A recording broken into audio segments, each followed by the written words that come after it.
I would like to invite Mr. Samad Dawood, Chief Executive Officer, Dawood Hercules Corporation Ltd. And his topic is Lessons Learned from Merger and Acquisitions. Assalamu alaikum, everyone. Thank you all for being here. It's an absolute honor to have this opportunity to speak to you today. Rather than going down a lot of theory, I thought it was important for me to share my experiences over the last 4 years with you. My last 4 years basically have been spent on working with some really amazing people on some very exciting deals, most notably in the fertilizer sector, the power sector, the food sector, as well as telecommunications. So the purpose of my talk today is to share some lessons with you that I have learned over these past 4 years. Some of these would be axiomatic, would be quite self-evident. It doesn't mean that they're not important or they're not missed. And some of these are meant to be a bit provocative, so hopefully when you look at what is being presented, you'll walk away and start thinking about how to approach M&A activity in your businesses as owners, service providers, or professionals. So the first element for me, which is the most important, is the application of the best owner principle. And this is, for me, goes to the core of why M&A activity happens in the first place. So what is the best owner principle? The best owner for a business is the one who can extract the maximum value from a business. And by value, I mean the actual cash flows that a business is likely or able to generate. And hence, different owners can create different values for a business. And that differential of value between what two owners can do sets the scene for M&A activity to take place. Now, this is quite axiomatic, because if you think about it, this water bottle has differential of value. The buyer of this water bottle will value it more than the price he's willing to pay for it, and the seller will value it less than the price. And that's why a deal happens. It's the same with businesses. The value of a business is different from a price of a business, and the value is determined by who is likely to generate the maximum value from that business. So why is that important? The graph behind me illustrates the life cycle of a company. We've seen this over and over again in various textbooks. We talk a lot about it. But it's important to understand what the story behind this chart is. If you look at the inception of a company, starts with typically an entrepreneur coming up with the idea, giving it the financial resources, the time and the commitment, the early stage capability when nobody else is backing that business. And hence, the business is very much internalized and based on the strength and capability of the entrepreneur. But very quickly, as the business starts becoming a reality, it needs a separate set of owners. And we see traditionally in the West, venture capitalist firms come in. Now, capital is important, but what venture capitalist firms also bring in is the first element of professional management and contacts and relationships in the industry. That is what enables them to be the best owner. Too often, M&A gets relegated down to money. And what I want to implore on you is it's not the money. It is the natural resources, the capabilities, the skills and competencies that owners bring, which is fundamental to how M&A should be seen. So as the business keeps on growing, the VCs will then sell it off to large corporates or to other institutional investors, who will then focus on the revenue side. So at the early stage, what is important for a business is market share, sales revenue, understanding your customer behavior, building out distribution. A lot of focus is on the revenue generation side. But as a business matures and more competition comes in and growth rates tend to flatten, the focus then goes much more towards cost optimization. And these are very different skill sets. People who are focused on revenue generation are not the same people who are focused on cost optimization. And hence, as companies go down this path, different owners will be able to create different kind of values depending on kind of capabilities that they internally possess. A different way of looking at the same thing is to understand what are the inherent capabilities that one has within the system. So the top two reasons for doing M&A are based on market dislocations or financial or cost strategies, these companies tend to be much more based on the private equity model or institutional capital model. They will go in and they'll have a much shorter time much shorter time for company ownership. So they will turn the company around and then sell it off to the next person. Whereas companies who are basing it on internal capabilities, which are not focused on cost optimization, tend to own companies for a longer period of time. And that's what you see when Adnan was talking about M&A activity happening globally. A lot of those companies, if they're pursuing growth and they're integrating those companies into their core systems, they tend to hold on to those businesses for a longer period of time. So let's look at a couple of examples and how we have applied the best owner principle in the activities that we've done. My first example is the case study for Hubco. Our group took over a controlling stake in Hubco back in 2012. At that point in time, International Power was the owner of the company, had management control. But we felt that given International Power's various focus outside Pakistan, we could have added a lot of value based on the core skills that we possess, which are based on project development, manufacturing excellence, finance, and capabilities. We thought that those would be quite important to bring to Hubco, improve the operational performance of the company, and then start the company down a meaningful growth trajectory because we were long on the Pakistan energy market. So over the last 3 years, what we've done is we've brought in a new management, brought in a new board, invested into the plant to make sure that the operational performance of the plant improves dramatically, and then simultaneously entering into some strategic partnerships with the Chinese, with Engro, with GE, to really push the company up the growth path. And once we've done that, what we found is that not only the operational improvements metrics went up, but also the market did really appreciate the work that was done. And so far, since our acquisition, we've been able to create a 45% annualized shareholder return over the last 4 years. So that's one example of why we thought we were the best owners for it and how acquisition made sense for us as a key source of creating value. The second example is an example which was quoted earlier in the earlier presentation regarding Engro Foods. Now, we still have the same capabilities, manufacturing excellence, project development, finance, and capabilities. And a lot of these were really required when we set up Engro Foods around 12 years ago. But as the company has matured, we still find there's a tremendous opportunity in the market. Only 9% of the market for dairy at this point in time is in the formal sector. 91% is still in the informal sector. But in order to accelerate growth down that path, we were aware that we required a completely different set of skills and capabilities. And those were based on product development, based on branding, and based on technology. A lot of those are not available in Pakistan because the industry is not developed in Pakistan. And hence, the choice was made to go out and find the right joint venture partner to come in and take controlling interest in the company so that they can bring the best that they have as far as branding and product development is concerned. So in the case of RFC has been around for 140 years. They have over 200 brands and products in their portfolio. We now have access to those brands and portfolios, so we can accelerate the time for the formal sector and our company in particular to convert the market so the market can enjoy safe, nutritious dairy products for millions of consumers. Secondly, RFC is also owned by farmers, unlike some of the other dairy companies. And being owned by farmers, they are very focused on agriculture productivity. And that's the second issue that Pakistan faces. Dairy is a very large sector in Pakistan. It's around 9% of GDP. But the productivity per animal in Pakistan is around 5.5 liters per day.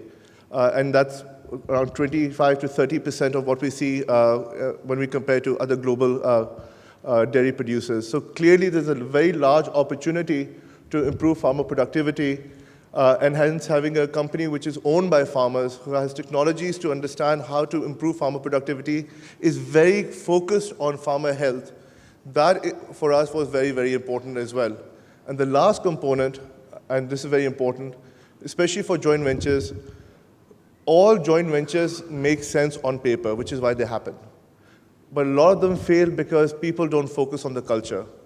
And so culture match, culture fit is exceedingly important. And that is based on how people operate, how people behave, what are the avenues that people use to make decisions. That's what culture is all about. And understanding how people approach those issues is very, very important when you're talking about a joint venture. And in case of RFC, a company itself owned by farmers who themselves are family-owned businesses, going from one generation to the other, they understood how to make long-term decisions as opposed to focusing on quarterly profits. That was really important to us. And what we found was, during the whole negotiation, which lasted around 1 year, just over 1 year, we had many areas where we needed to overcome obstacles and problems. But the way we overcame them really did solidify that notion that we have found the right partner for our business. So over here, what I've got is illustration of a value chain for dairy, which is basically broken down into collection, processing, and go-to-market. What we found is that as far as processing is concerned, that relies on manufacturing excellence. And when we benchmark our plants against the Tetra universe, which has a very large share in all dairy production in the world, we find that we're in the top 10% of production efficiencies, production management. But the problem is production management and manufacturing excellence is a very small contributor to value creation in a food business. It is inherently based on branding, go-to-market, and looking at consumer insights, which really get you to create value in the longer term. And hence, whilst we were very good in the second layer, we found that there's a very good opportunity for us to accelerate growth, focus on the supply side, and also going to the branding and the go-to-market. Second lesson, and this is a bit provocative: if in doubt, sell. Why do I say this? If you look at the literature, far too many companies sell too late, when the time has already passed. And a lot of them sell because of external circumstances. So when you read the papers, you'll see a company being sold because it has many years of operating losses, company being sold to reduce debt. These are all telltale signs that they've left it way too late. And that's understandable, because if you look at human nature, we are far more comfortable with the risks that we've already assumed than the risks that we are about to assume. And that goes to the core of why people hold on for way too long. So what are some of the misconceptions? If you are in doubt about whether to sell your business, and your rationale is any one of these, emotional or psychological, do ask yourself how to approach this issue. And what are these common misconceptions? Selling means failure. A lot of time people think that. If I sell, that means I've lost. I can do this. If I just do this, if I just hire the right person, if only this would happen, things would be okay. And people hold out because they think their reputation is very much linked to owning a business and making the most of it. Big is beautiful. This goes to the core of the management agency problem, where a lot of management, they like to have large companies, and because obviously then you have more people, more resources, and people get duped into this false sense of illusion that's saying the market will punish us if we become smaller. No, we need to, if the bigger that we are, we will get better access to financial capital markets. These are all notions which get debunked when you look at the evidence. Another one of these is, if a business is a very large contributor to your cash flows, again, that becomes very problematic. If a business has a very large role in the culture of the corporation, again, people get very concerned. People feel that people get demotivated. The management will get demotivated. We should not sell. These are all those psychological barriers that people convince themselves for holding on. So there's a very simple hack which I have found to be quite useful to overcome these psychological barriers, is to reverse the issue. So if you're thinking about selling a company and you're having these issues, think about being a buyer of that company. So imagine you had cash and you came across this company. Would you use that cash to buy this company? And changing that perspective has been very powerful to overcome these psychological barriers. Because the answer to that is no. then you looking at, then selling the company is on the other side of the same equation. If the answer is no, then that means that you have to sell the company. And we found this to be an area where we have struggled as well. And the example that I'll quote is DH Fertilizers. Now, Engro, one of our leading group companies, was putting up a fertilizer plant, and that decision was made sometime in 2006. But we held on to DH Fertilizer, thinking that that's going to be that was the foundation of how the group was built. It was built by my grandfather.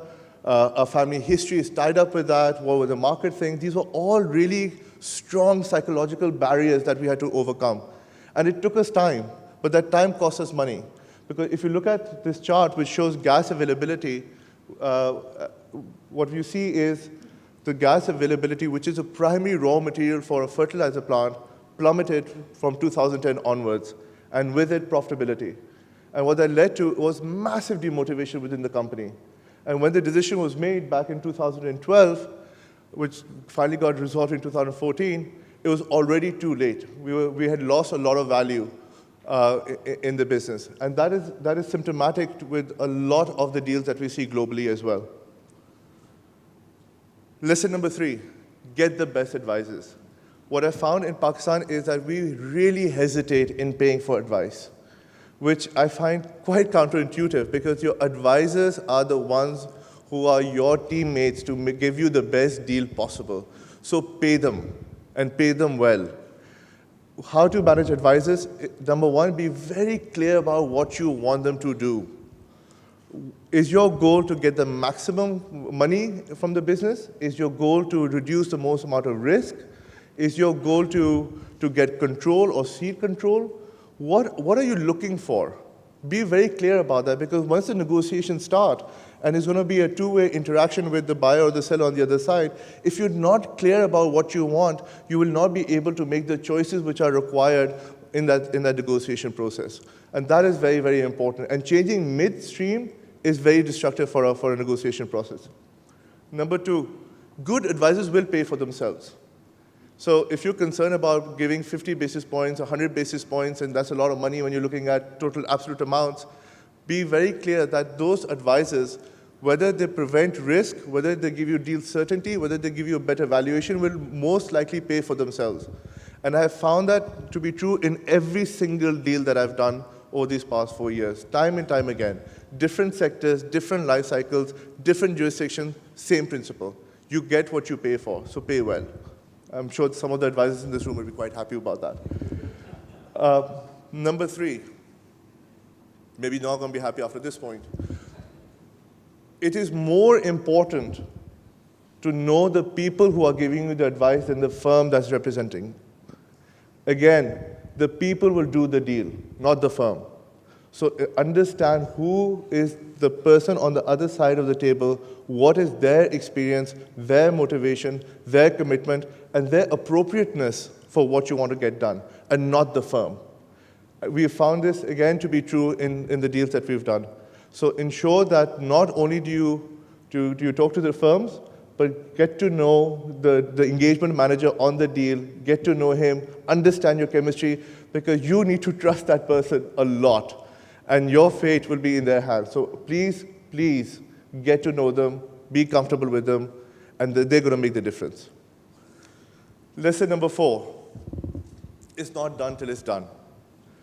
Too many congratulatory calls when term sheets are signed, too many success parties when SPAs are signed.